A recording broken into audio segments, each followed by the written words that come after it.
Hi, it's Dwyer, gamblersadvisory.com, a free site. Bettingangle.us, a free site. It is the end of the year, December 31st, 2024. Let's talk football. Let's talk with a week left in the season. Let's talk the AFC, right? Teams that look promising to us on a futures play. Let me just point out that a futures to me is not a one-off. What you want to do is bet futures and then hedge the position depending on what happens, right? Your goal is to have both sides of the play with a guaranteed profit, right? This is an ongoing process. Remember, the opinion you should follow should be your own.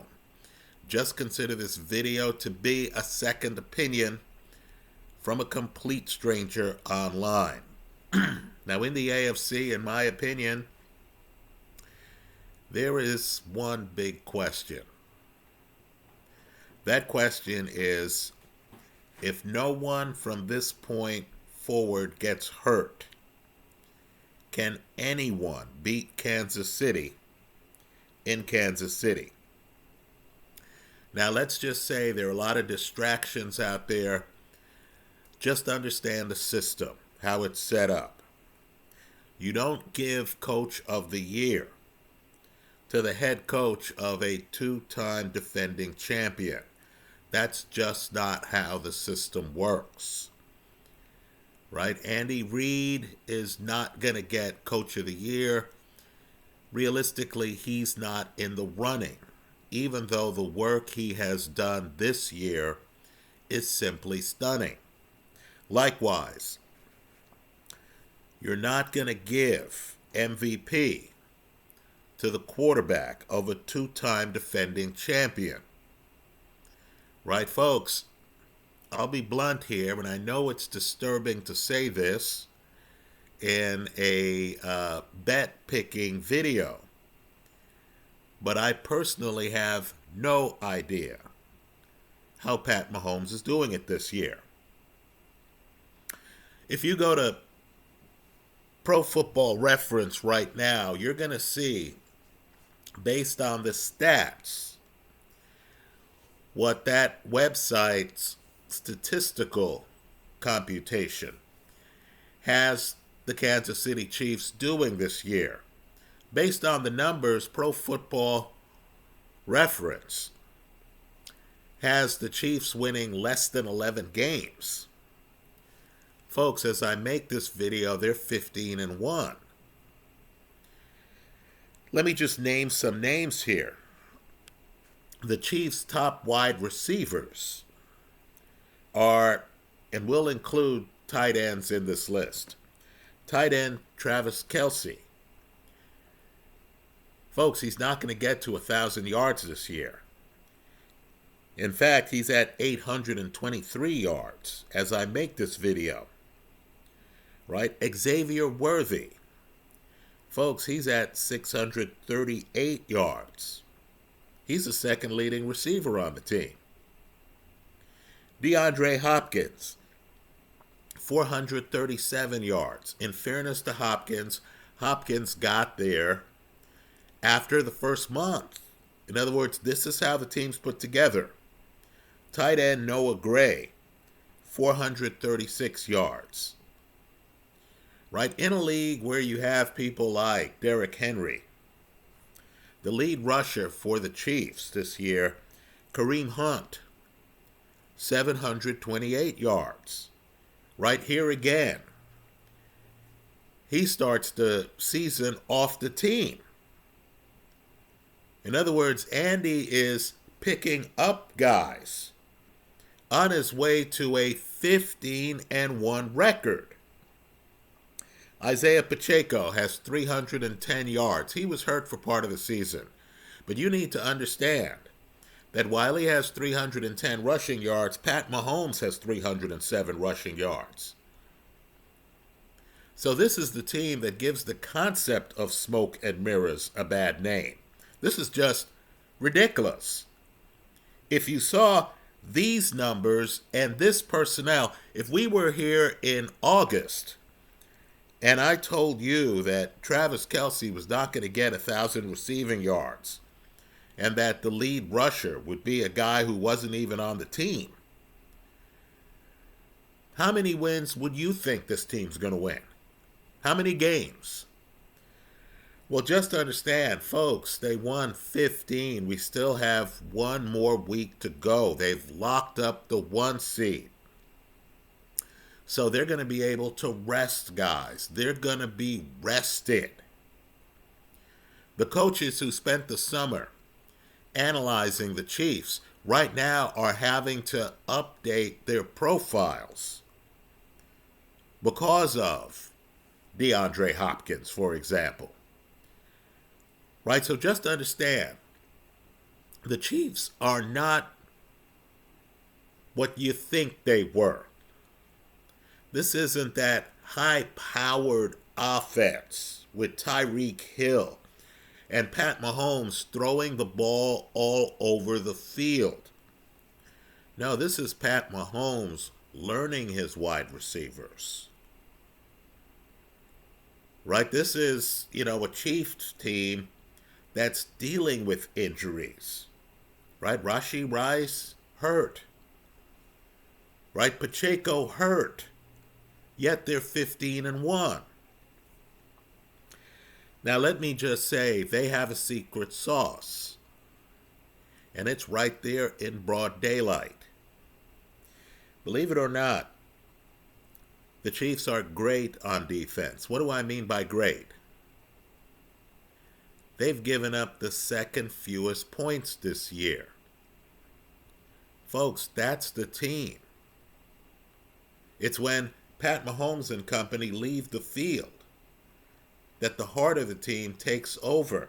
Let me just say, the Buffalo Bills, the Ravens, can't match this defense. Right, let me also point out too, and this is important, Pat Mahomes has a psychological edge on Josh Allen and on Lamar Jackson. Let's remember last year's playoffs. Pat Mahomes beat both in their own homes. Right? Let me just say, this year, he beat Lamar 27-20. In KC. That's an important game. Right? The Ravens came to KC.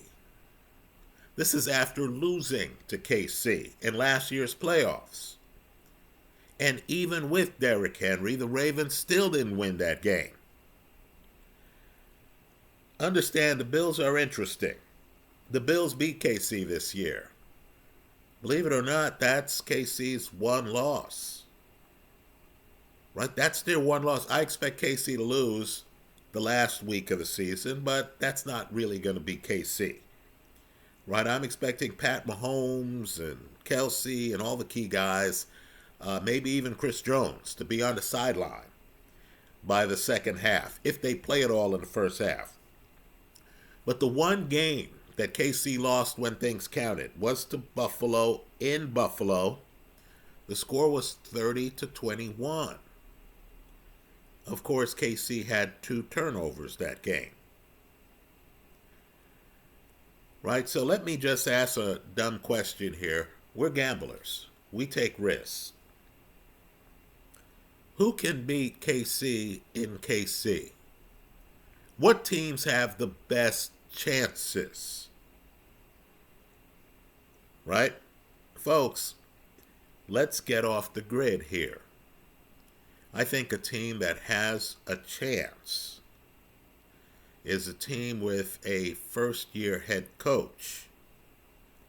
The team that is number 1 in the league in terms of fewest points allowed. This is a team that knows KC because they're in KC's division.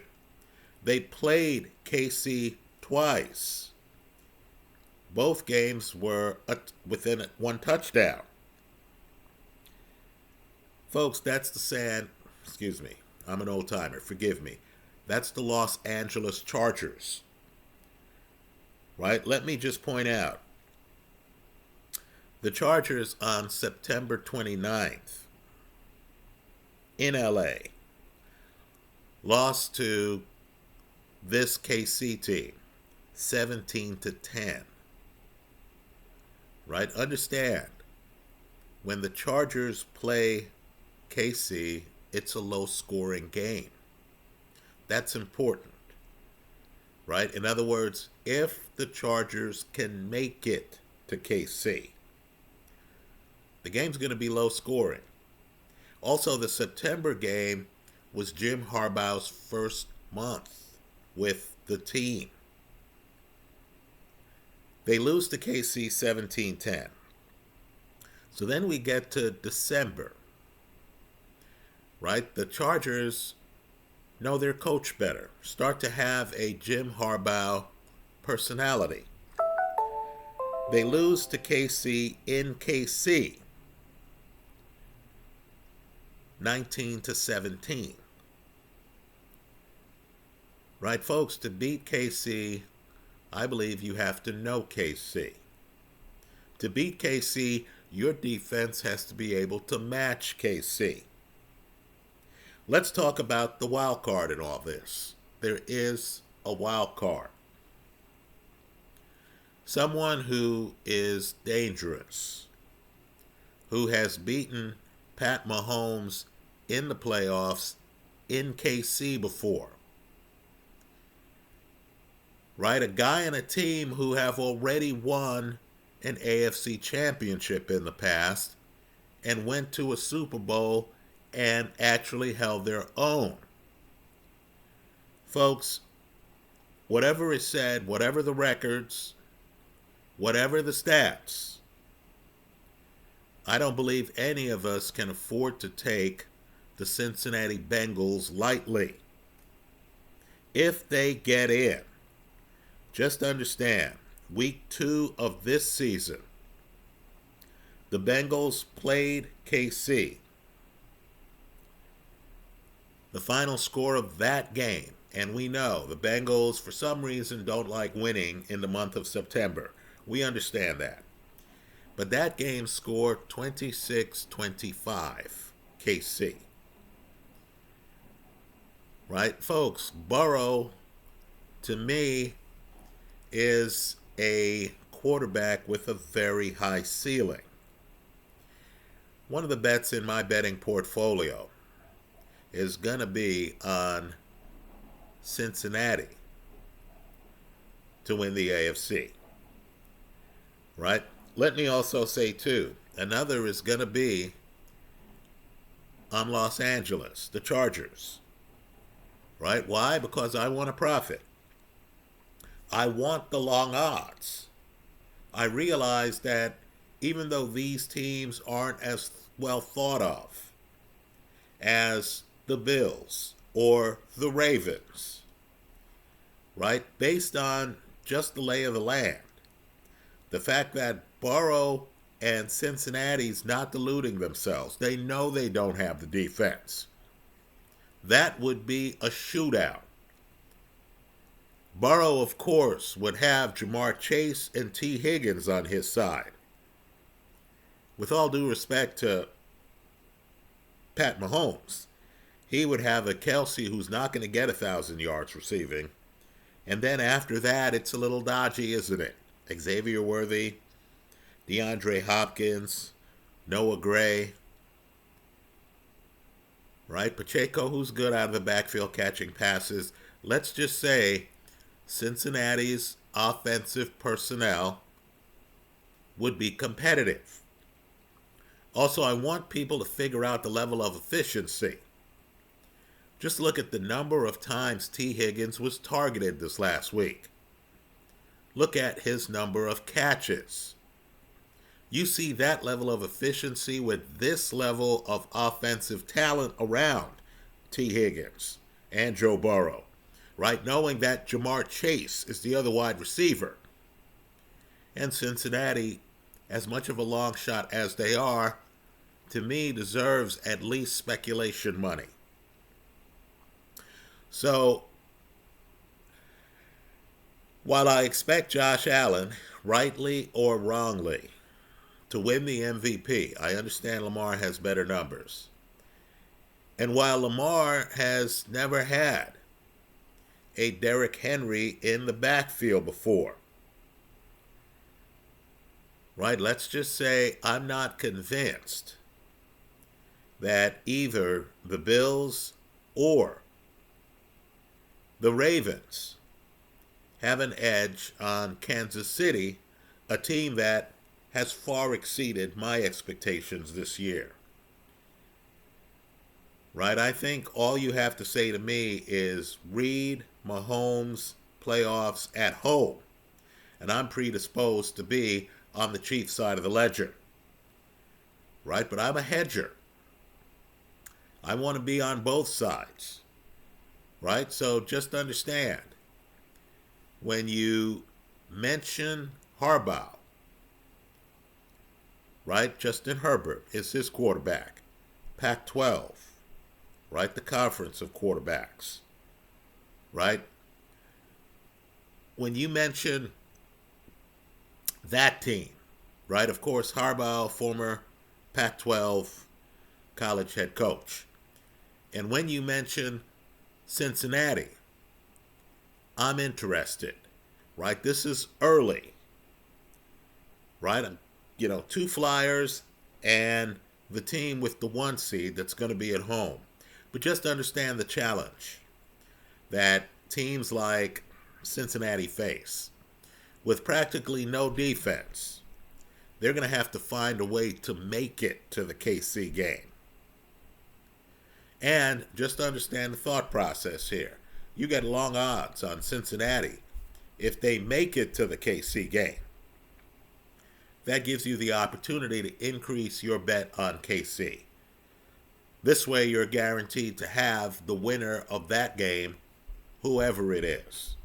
Let me also point out, too, the problem with my analysis. While I believe Cincinnati and Los Angeles give KC problems just based on matchups,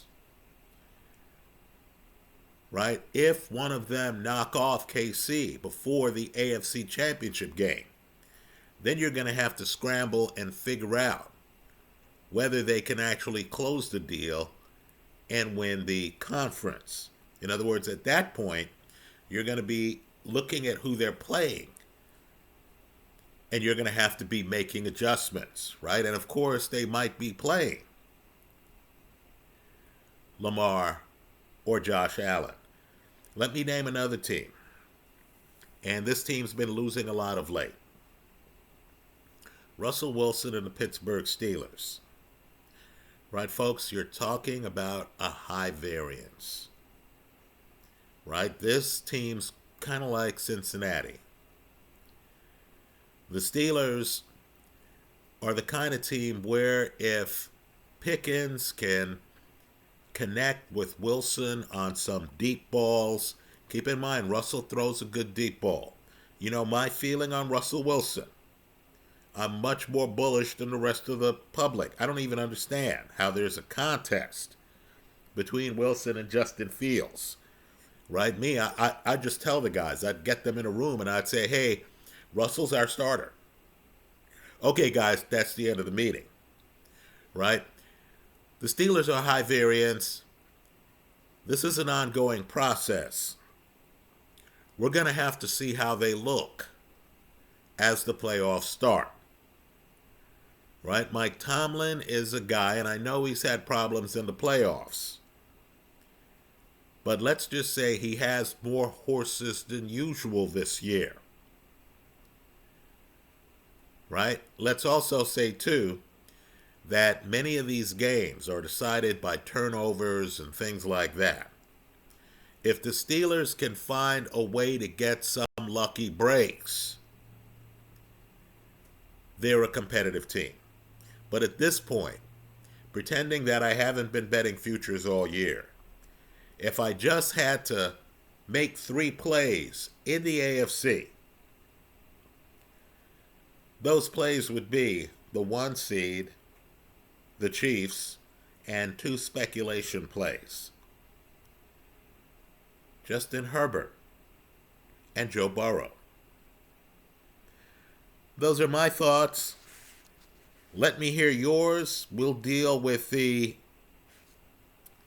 NFC in a separate video. Just to understand what a ridiculous year KC has had. Against teams ranked between 6 and 10 in the league, KC this year is 4-0. Right? Let me also say this too about Denver. I'll mention them.